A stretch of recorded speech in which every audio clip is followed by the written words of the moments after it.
All right, welcome back to Perdido Key Gaming. Today we got some more resources that you can use for role-playing games. Today we got another blast from the past, as it were, the Dungeon Magazine. Okay, so for Dungeons & Dragons, as everybody knows, this is adventures for TSR role-playing games, so that's all you'll see is Dungeons and Dragons, and every once in a while something from another one of the game systems, but not so much. Anyway, yeah, this was out I think from the late 80s to mid 90s, 1990 here, issue 26. So that's yeah, probably 1980. Yeah, 1988. Here's issue 9. Issue 13. But yeah, this is one of those great things, it obviously is adventures only, which of course is handy. Another handy thing about these adventures is, for the most part, they're short and sweet. So if you just don't have any time and you're going to play Dungeons and Dragons, got a Dungeons and Dragons thing, or you just can't think of something to do, you can go back into the depths and of Dungeon Magazine and find something appropriate, of course, and go ahead and get in there. But yeah, it's seen better days. I'm pretty sure that's just coffee. But yeah, usual letters to the editor type thing. Mostly, comments about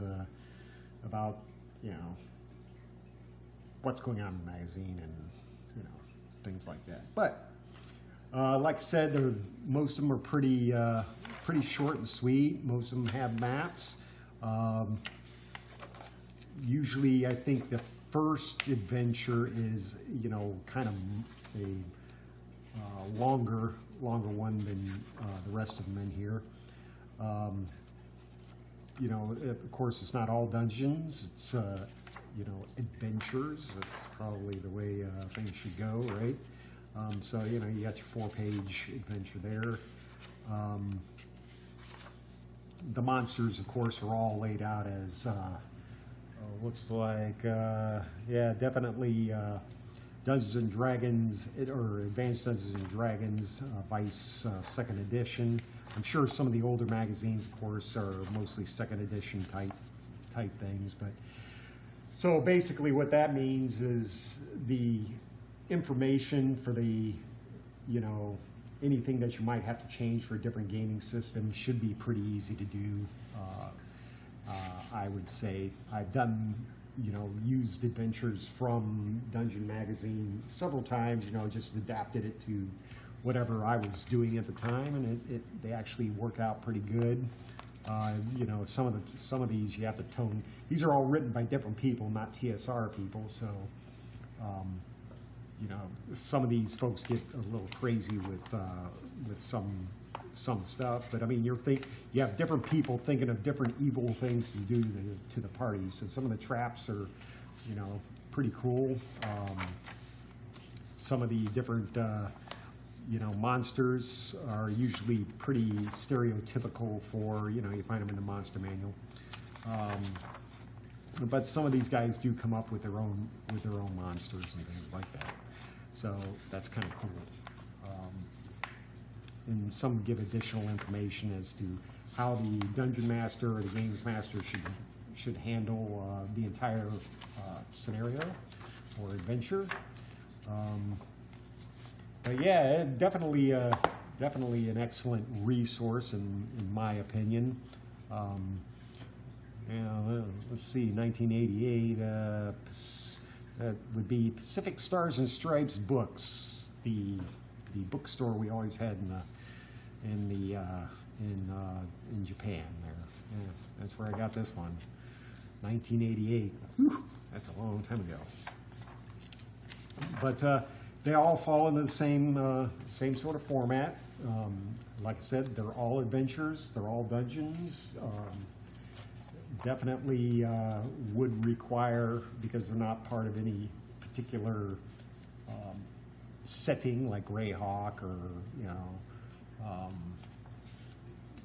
what is Dragonlance and Forgotten Realms. And some of them are set in those locations. Some of those in those settings. So, but for the most part, they are standalone. So it takes, like I said, it takes a little adaptation to make them part of your world, but not too hard. Because they're standalone, they tend to put a lot of information as to where to put this sort of setting. As with all Dungeons and Dragons modules, they tell you what level it's appropriate for. Things like that. Of course.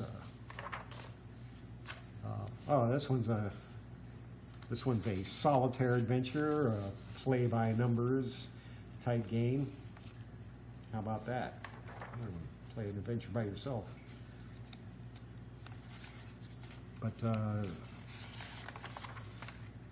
yeah, these are in better conditions than my Dragon magazines. Not sure of the value. I would imagine that, like with Dragon magazine, you can find